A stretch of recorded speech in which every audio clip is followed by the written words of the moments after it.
Com este gabarito de alianças, o seu Jorge mede os dedos dos noivos num piscar de olhos. Não é mesmo, seu Jorge?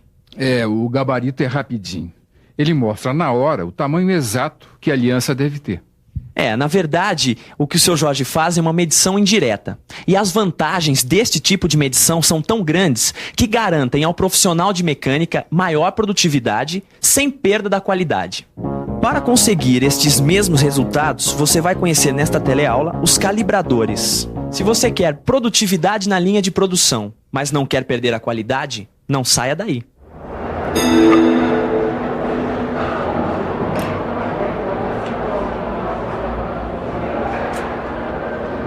Tito, o diâmetro do furo ficou um pouco menor do que permite a tolerância dele, né? Na verdade eu tenho que aprender um pouco mais sobre essa operação aí, viu, Silva? Estudar dá trabalho, não é? Bom, que bom que você tá com uma boa vontade e vai me ensinar, né? Silva, como é que você fez a medição desse furo em que eu passei o alargador sem usar um paquímetro? É que eu fiz a medição indireta por comparação, Tito. Bom, tudo bem, isso significa... Significa que se deve confrontar uma peça que precisa ser medida a uma outra de padrão ou dimensão aproximadas.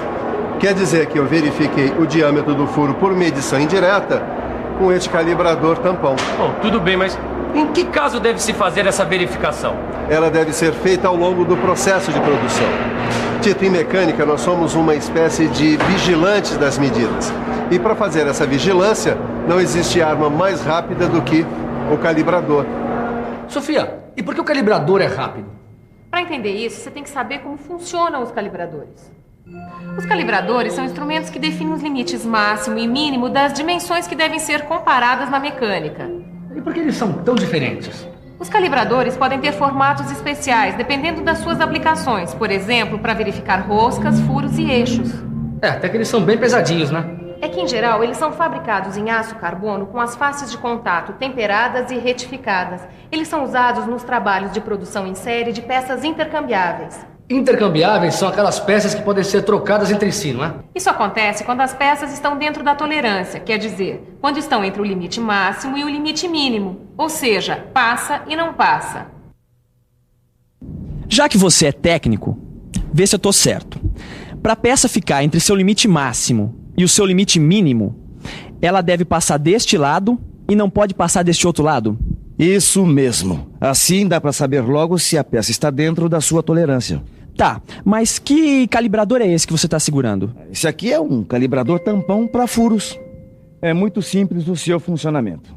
Ele trabalha como se estivesse realmente tampando um furo.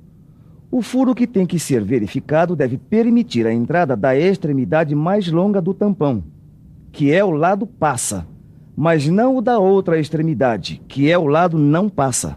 E o que é esta marca vermelha aqui? Ela indica o lado não passa.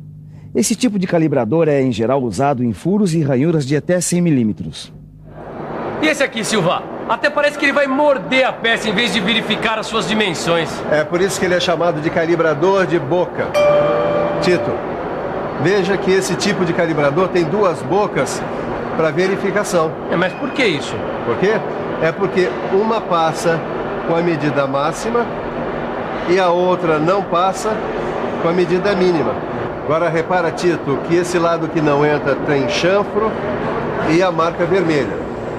Esse tipo de calibrador é muito usado para verificação de eixos e materiais planos de até 100 milímetros. Bom, tudo bem, Silva, essa história de passa ou não passa é com muita ou com pouca força? Com força nenhuma. O calibrador deve entrar no furo ou passar pelo eixo com seu próprio peso, sem pressão. E como é que eu faço se eu tiver que verificar as dimensões de uma peça muito grande? Eu vou te mostrar. Nesse caso, é melhor usar o calibrador de bocas separadas. É como se fosse um calibrador separado em duas partes, é isso? Ou melhor ainda, separado em duas bocas com dimensões diferentes, onde um passa e o outro não passa. Sabe, Caio, os calibradores de boca separada são usados para dimensões entre 100 e 500 milímetros. E existe algum calibrador que seja indicado para verificações mais rápidas? Por exemplo, no caso de uma indústria produzindo a todo vapor? Claro, são os calibradores de bocas escalonadas. Eles também são chamados de calibradores de bocas progressivas e foram projetados para fazer verificações com maior rapidez.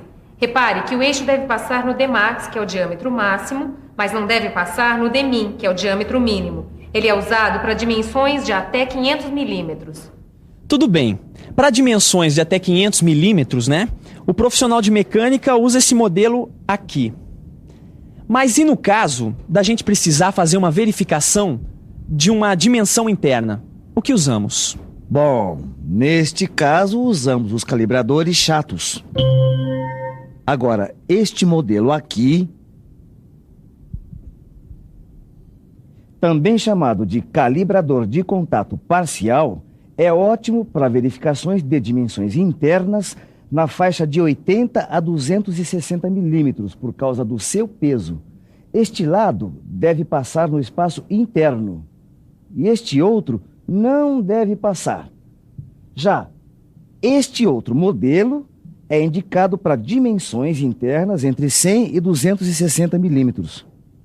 Agora, para o caso das dimensões acima de 260 milímetros, nós temos este calibrador tipo varetas. Ele tem duas hastes metálicas com as pontas em forma de calota esférica.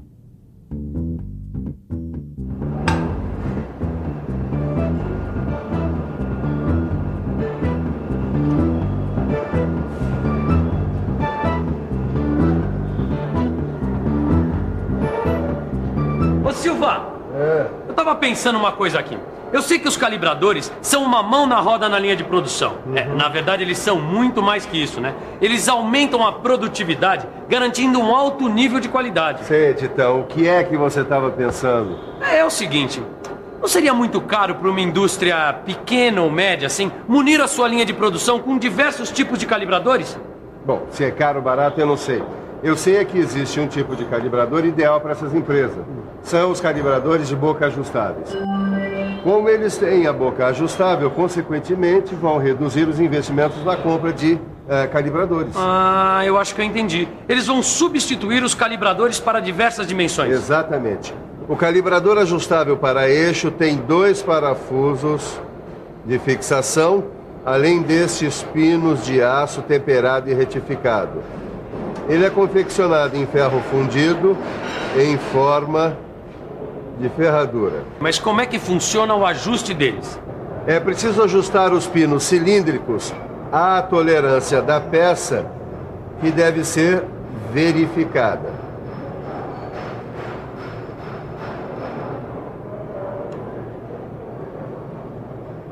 A peça deve passar pelo pino da frente, mas não deve passar pelo pino de trás. Mas Silva, com uma variação tão pequena da tolerância de uma peça, como é que eu vou conseguir regular com exatidão um calibrador ajustável? Tito, parece que você já esqueceu dos blocos padrão. Ah, que cabeça!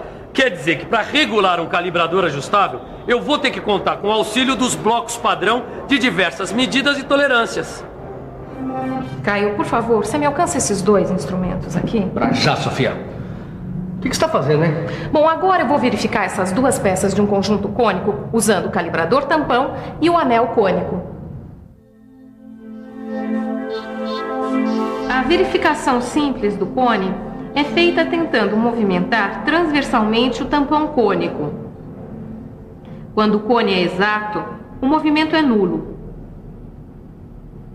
Depois, é preciso fazer a verificação por atrito, após ter estendido sobre a superfície do cone tampão cônico uma camada muito fina de um corante.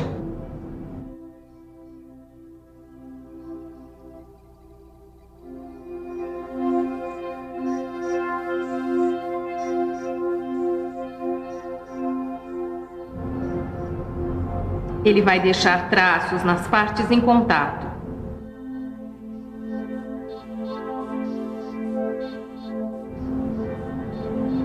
Finalmente, a gente verifica o diâmetro pela posição de penetração do tampão cônico. Esse método é de grande sensibilidade na calibração de pequenas inclinações. Agora me diz uma coisa. E se for preciso trabalhar com peças que serão montadas e desmontadas com frequência? Bom, neste caso existe este calibrador cônico Morse. Ele permite ajustes com aperto enérgico entre as peças que vão ser montadas ou desmontadas com frequência, como você disse. Tanto ele pode ser macho, como também pode ser fêmea, como este outro. É difícil pensar a mecânica sem um elemento tão importante como a rosca. E como tantos outros elementos importantes, o funcionamento da rosca depende de muita exatidão. Me diz uma coisa, existe algum calibrador que cheque as dimensões da rosca? Claro que sim. Um dos processos de verificar roscas se baseia justamente no uso de um dos tipos de calibradores de rosca. Repare, eles são peças de aço temperadas e retificadas, que obedecem às dimensões e condições de execução para cada tipo de rosca. Este calibrador de rosca é um tipo muito usado de calibrador de anel. Ele é composto por 2 anéis, um que é o lado passa e o outro que é o lado não passa. Bom, pelo que eu entendi, este calibrador serve para verificar a rosca externa. E como se verifica a rosca interna? Bem, com este outro aqui. Repare que a extremidade de rosca mais longa deste calibrador tampão verifica o limite mínimo. Ela deve penetrar suavemente, sem ser forçada, na rosca interna da peça que vai ser verificada. É o chamado lado passa. Já a extremidade de rosca mais curta chama-se não passa. Verifica o limite máximo. Ô Silva, eu tava pensando aqui comigo, naquela história da pequena e da média indústria. Bom, será que elas vão ter que comprar um monte desses calibradores anel para cobrir as diversas dimensões? Não, Tito, pode ficar tranquilo que já inventaram os calibradores reguláveis. E, por sinal, eu tenho aqui. Olha aqui.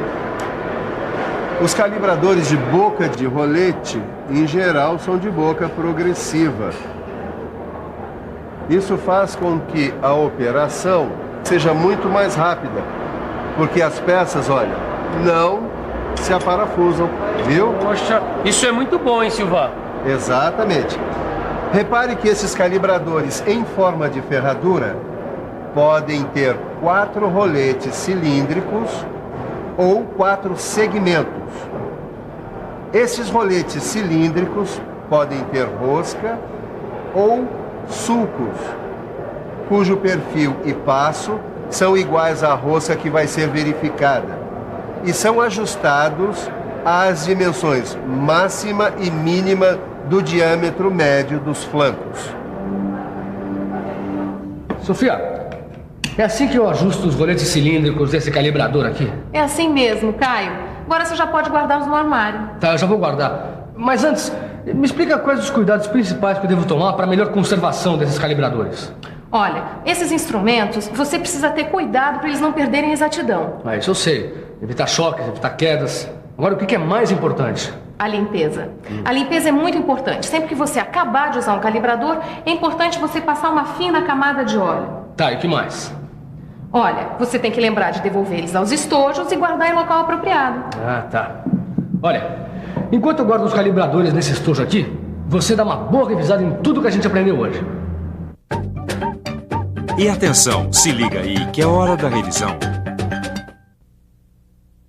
Na teleaula de hoje, você aprendeu que os calibradores garantem produtividade e qualidade, fazendo na linha de produção uma medição indireta.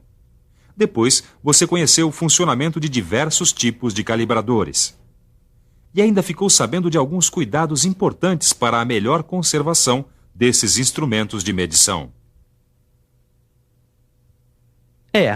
Se você quer garantir a produtividade, mas não quer colocar em risco a valiosa qualidade, pratique os exercícios que estão no seu livro de estudos. Até a próxima teleaula. Até mais.